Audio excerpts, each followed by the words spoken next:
Hello बच्चों, कैसे हो आप सब। तो आज स्टार्ट करते हैं 11th की फिजिक्स। ठीक है, 11th की फिजिक्स बहुत दिनों से छोड़ा था मैं, पुराना पार्ट। आज स्टार्ट करते हैं 11th की फिजिक्स में, जिसमें हम पढ़ेंगे क्या।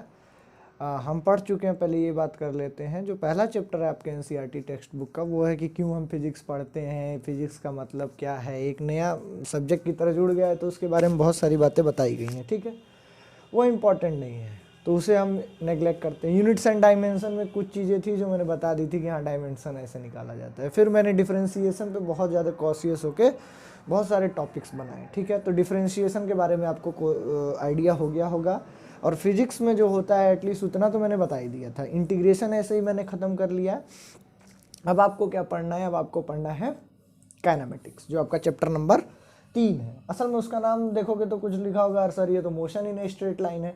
तो मैं आज उसकी पूरी कहानी बताऊंगा आपको, क्यों उसका नाम ऐसा पड़ा, क्या पड़ा, सब पूरी कहानी देखा जाए तो। ठीक है, तो इस यूनिट का नाम क्या है, काइनेमेटिक्स। इसमें आपका चैप्टर नंबर 3 और 4 दोनों आ जाएगा। तो दो वर्ड से मिलके बना है, एक तो काइन और एक तो बन के मिला है मैटिक्स। ठीक है, याद करने का तरीका, एक आपने पढ़ा होगा क्लास 9th में काइनेटिक एनर्जी। ठीक है, तो उसका डेफिनेशन आपके टीचर ने पढ़ा होगा कि ऐसी एनर्जी जो किसी बॉडी के मूव करने की वजह से या उसमें वेलोसिटी होने की वजह से प्रोड्यूस हो या पोजेस करे, ऐसी एनर्जी। तो काइनेटिक एनर्जी कहीं ना कहीं रिलेटेड है किससे, आपके मोशन से।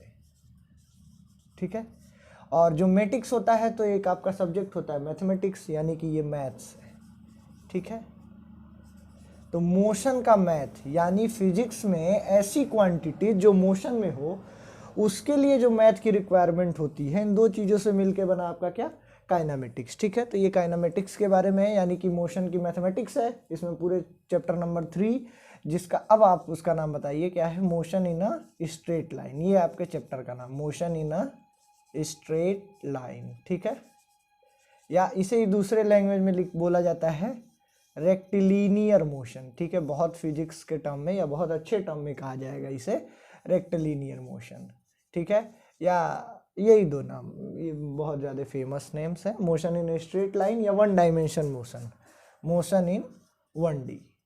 ठीक है, मोशन इन 1D, ये इसके नाम है आपके चैप्टर नंबर 3, इसी से रिलेटेड है। इसमें पढ़ना है क्या आपको, तो इसमें पढ़ेंगे आप जो क्लास 9 की फिजिक्स होगी। बेसिकली क्लास 9 की फिजिक्स पूरा पढ़ाया जाता है 11th में, लगभग उसी टोन में। ठीक है, तो आपको पढ़ना है डिस्टेंस एंड डिस्प्लेसमेंट, इनके बीच का अंतर, डिस्टेंस कैसे निकाला जाता है, डिस्प्लेसमेंट कैसे निकाला जाता है। हालांकि ये सब बातें आपको 9th में आ जानी चाहिए थी। मेरी 9th की जो वीडियोस होंगे उसको देखोगे तो ध्यान से ये बातें समझ में आएंगी। ठीक है, फिर आपका क्या है, स्पीड एंड वेलोसिटी, ये आपको आना चाहिए। ठीक है, फिर आपको एक टर्म होता है एक्सेलरेशन, ये भी पता होना चाहिए। फिर आपको 3 डिफरेंट इक्वेशंस जो होते हैं, इक्वेशन ऑफ मोशन, ठीक है, वो आपको आना चाहिए। इस चैप्टर की बात कर रहा हूँ कि इस चैप्टर में क्या क्या पढ़ेंगे, ये ओवरव्यू है इस चैप्टर का। ठीक है, फिर डिफरेंट न्यूमेरिकल्स होंगे बहुत तरीके के, ग्राफ्स होंगे बहुत तरीके के, जिसको हम डिस्कस करेंगे। Various types of graphs for representing rest and motion. ठीक है, इसमें एक टर्म आता है रेस्ट और मोशन, क्या दोनों रिलेटिव टर्म होते हैं, तो ये मेरे क्लास 9 की वीडियोस में आपको इसका जवाब मिल जाएगा। ठीक है, आज मैं स्टार्ट करूंगा डिस्टेंस और डिस्प्लेसमेंट और थोड़ा बहुत स्पीड वेलोसिटी पे। ठीक है, क्यों मैं स्टार्ट कर रहा हूँ इस चीज़ को, क्योंकि मैंने आपको डिफरेंशिएशन और इंटीग्रेशन दोनों चीज़ों क्या कर दिया, पूरा अच्छे से पढ़ा दिया। यानी कैलकुलस कोई 12th में 11th में उससे मतलब नहीं रखता, उसको बहुत बार देखो, आपको बहुत सारे कॉन्सेप्ट क्लियर हो जाएंगे। एटलीस्ट इंस्टेंटेनियस वेलोसिटी, एक्सेलरेशन और स्पीड के जितने भी सवाल होंगे आपके 2-2 मिनट में सॉल्व हो जाएंगे, अगर आपको कैलकुलस आता है। मीन्स आपको डिफरेंशिएशन बेसिक और इंटीग्रेशन बेसिक आपको आता है, जो मेरे प्लेटफॉर्म पे अवेलेबल है, आप इसको पढ़िए। ठीक है, मेरा कोई मकसद नहीं है इस चीज़ को बहुत ज़्यादा हाईलाइट हो, बहुत लोग देखें, सेलेक्टेड लोग देखें जो मन से पढ़ना चाहते हैं, जिनके पास अभाव है अच्छे मटेरियल का। ठीक है, वो लोग पढ़ें, और पढ़ने वाले लोग देखें तो ज़्यादा मज़ा आएगा। ठीक है, फ़नी वे में, जितना ज़्यादा पॉसिबल हो सकता आसान, उतना आसान मैं बना के दूंगा। टॉपिक्स देखिएगा, मेरी बातों पे यकीन नहीं है तो आपको समझ में आएगा, हाँ उतना आसान ये चीज़ है, बहुत ही आसान मिलेगा आपको पूरा लेक्चर। क्यों ऐसा आसान बनाने का कोई ऐसा नहीं है कि मैं कोई बहुत बहुत ज़्यादा जानता, बहुत पढ़ा हूँ। एक ही चीज़ को बहुत बार पढ़ो ना या बहुत बार करो तो कोई भी चीज़ आसान लगती है। तो वही कोशिश है कि चीज़ों को एकदम आसान बना दिया जाए, जिन डिफ़िकल्टीज से मैंने पार किया है वो चीज़ ना रहे, चीज़ें आसान हो जाए, पढ़ने में मज़ा आए, इसलिए। ठीक है, अभी डिस्टेंस और डिस्प्लेसमेंट आपको ऐसा बताऊंगा कि जीवन में, शायद जीवन में आप कभी ना भूलो। इसमें कुछ सवाल नीट और मेंस के भी करा दूंगा मैं। ठीक है, अच्छा स्टार्ट करते हैं अपना टॉपिक। इधर लिख लेते हैं डिस्टेंस, यही तरीका होता है स्टैंडर्ड। ठीक है, और इधर लिख लेते हैं अपना डिस्प्लेसमेंट। ठीक है, सबसे पहले बात आती है डेफिनीशन पे। डेफिनीशन तो कम ही जानना चाहिए, बता दे जो वही याद हो जाए। ठीक है, तो याद ही करा दूंगा मैं आज के लेक्चर में। Actual path traversed by an object या बाय द बॉडी। फिजिक्स में ऐसे ही यूज करते हैं, ऑब्जेक्ट बॉडी। अब आपके नेचर में आ जाएगा, 10th से जब 11th में आए होगे तो नेचर में आ जाएगा। Actual path traverse by an body by the object. ठीक है, ये हो गया, यानी कि जो असल में वो जो पाथ कवर कर रहा है। मान लो 10 किलोमीटर गया, चाहे टेढ़ा गया, चाहे मेढ़ा गया, चाहे सीधा गया। 10 किलोमीटर गया तो डिस्टेंस कितना चल लिया, 10 किलोमीटर। यहाँ पर बहुत लोग बोलते हैं shortage distance between initial and final point, या शॉर्टेज डिस्टेंस बिटवीन 2 पॉइंट्स। ये गलत है। ठीक है, यहाँ पर डिफिनीशन अपना सही कर लेना, शॉर्टेस्ट डिस्टेंस। ठीक है, from initial and final point. ये अगर डेफिनेशन आप किसी को बताओगे किसी भी स्टैंडर्ड में, तो वो खुश हो जाएगा। हाँ, बच्चा जानता है, कॉन्सेप्ट को समझता। अभी कॉन्सेप्ट तो समझे नहीं हो, समझ लो। ठीक है, सबसे छोटी डिस्टेंस बिटवीन नहीं लगाना आपको, फ्रॉम। शुरुआत कहाँ से करोगे, इनिशियल पॉइंट से, और ख़त्म कहाँ करोगे, फाइनल पॉइंट। बिटवीन वाली बात हटा दो। ठीक है, तो मान लेते हैं, अब एक एकदम बेहतरीन एग्जाम्पल लूँगा आपसे रिलेटेड, खुश हो जाओगे। ठीक है, एक स्क्वायर फील्ड है, कहीं भी हो सकता है, खेत हो सकता है, प्लेग्राउंड है, जो भी है।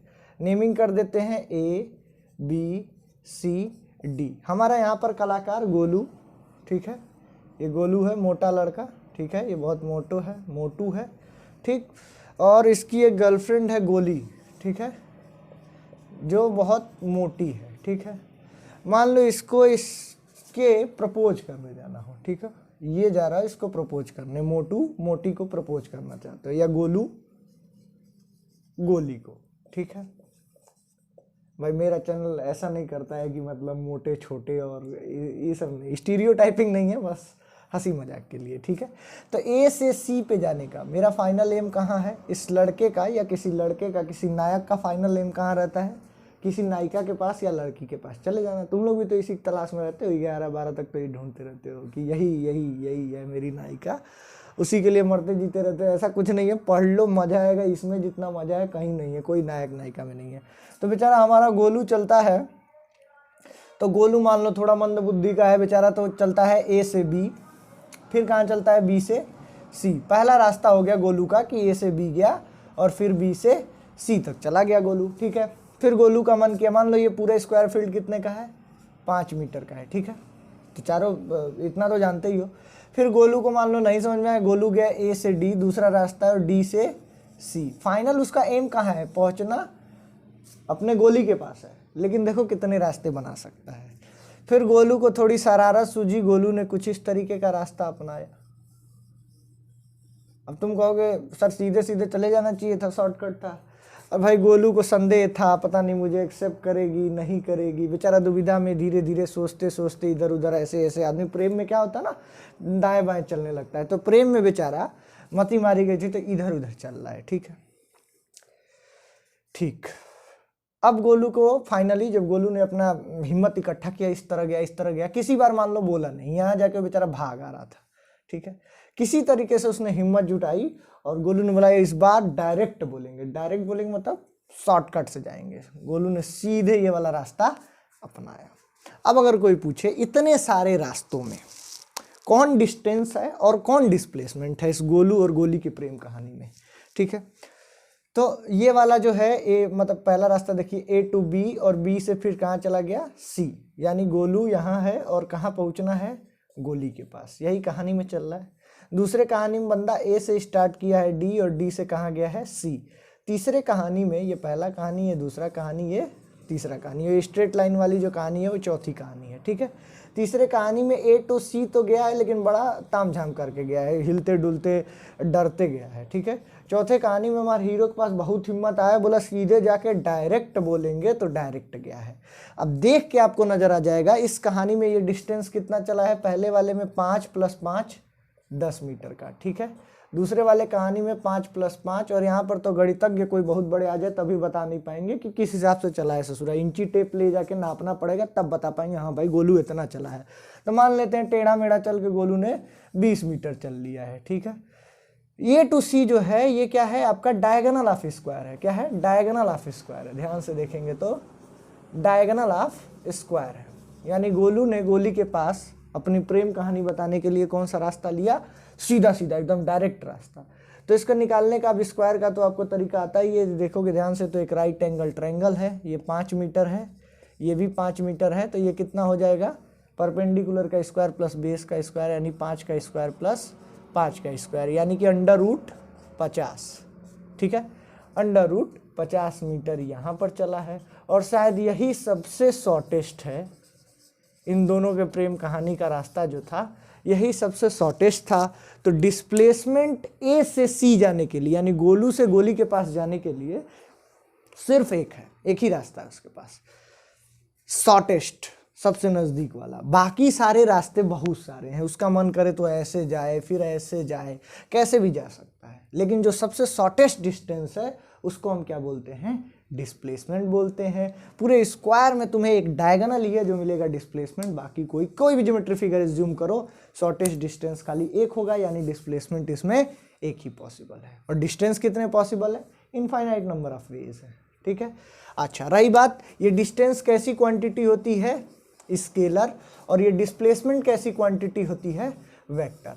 अब इसका जवाब बहुत कम लोग देते हैं, अपने लेक्चर में भी और किताब में भी बच्चे नहीं ढूंढ पाते हैं, कंफ्यूज हो पाते हैं। देखो यहाँ पर डायरेक्शन कैसा है, ये ईस्ट की तरफ जा रहा है ना, फिर ऊपर किधर की तरफ चला गया, नॉर्थ की तरफ। यहाँ पर डायरेक्शन बताना बड़ा डिफिकल्ट है, ईस्ट की तरफ गया फिर नॉर्थ, ऐसे थोड़ा डायरेक्शन बताएंगे। यहाँ पर बोलेंगे कि पहले नॉर्थ गया फिर ईस्ट गया, बड़ा कन्फ्यूजन है। यहाँ पर तो मतलब बहुत बड़े कोई वो मैप नक्शा बनाने वाले वो बेचारे डिस्टर्ब हो जाए, कहाँ गया, नॉर्थ ईस्ट वेस्ट सब घूम लिया बेचारे ने तीसरे रास्ते में अपने, जो कन्फ्यूजिंग रास्ता, डरने वाला रास्ता, उसमें तो एकदम भूल भुलैया वाला रास्ता बना दिया। लेकिन चौथे रास्ता का कोई पूछे, खटाक से तुम बताओगे दिस इज द डायरेक्शन, एकदम वेक्टर है ये, एकदम प्रूफ कर रहा हूँ, इसी बात से मैं प्रूफ, एक एग्जांपल से सारी बातें प्रूफ कर दिया। I am proofing that this is the shortest distance, is it's still a vector. ये एक ही डायरेक्शन में, कौन सी डायरेक्शन है, देखो इधर नॉर्थ होता है इधर ईस्ट, तो शायद ये नॉर्थ ईस्ट होता है। अब मैं डायरेक्शन नहीं, मतलब एक फिक्स डायरेक्शन आपको भी दिख रहा है, this is the fix direction, ठीक है। हाँ, ए से बी जाना हो तो मेरे को बताओ डिस्प्लेसमेंट क्या होगा, सिंपल सा डिस्प्लेसमेंट यही होगा। अब ऐसे जाएंगे तो डिस्प्लेसमेंट नहीं होगा ना, यहाँ से डायगोनल बनाएंगे, यही है, ये है शॉर्टेस्ट डिस्टेंस। होपफुली एकदम आपको क्लियर हो गया होगा ये बात डिस्टेंस और डिस्प्लेसमेंट का। अच्छा, इसकी एसआई यूनिट क्या होती है, मीटर, अदर यूनिट्स क्या होती हैं, सेंटीमीटर, किलोमीटर, फलाना ढिकाना मीटर, ठीक है, उस पर फोकस्ड मत रहिएगा। तो ये पूरी कहानी किसकी थी, डिस्टेंस और डिस्प्लेसमेंट की थी, ठीक है। अब कुछ बढ़िया सवाल, कुछ दो बेसिक सवाल और कुछ बहुत बढ़िया सवाल करा दे रहे हैं आपको, ठीक है, मत गिरो भाई। अच्छा, होपफुली तुम्हें समझ में आ गया होगा ये सारी बातें।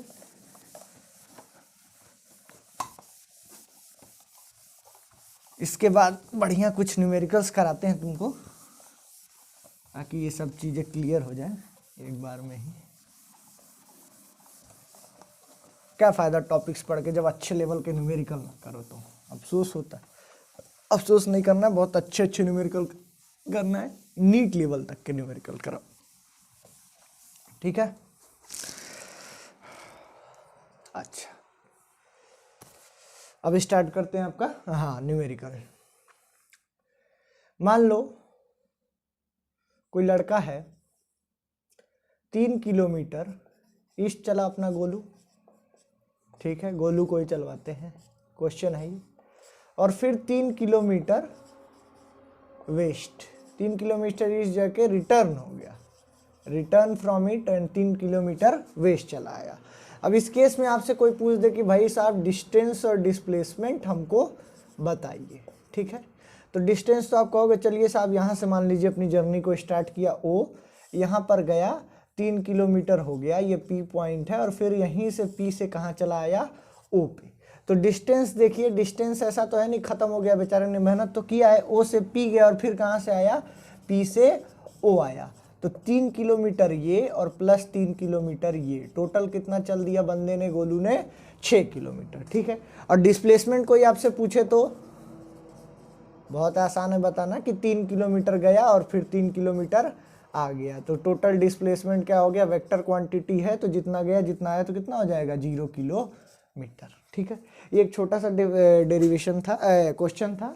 अब कुछ अच्छे न्यूमेरिकल कराते हैं इसमें। ठीक है, जो कभी कभी बोर्ड में भी आ जाता है।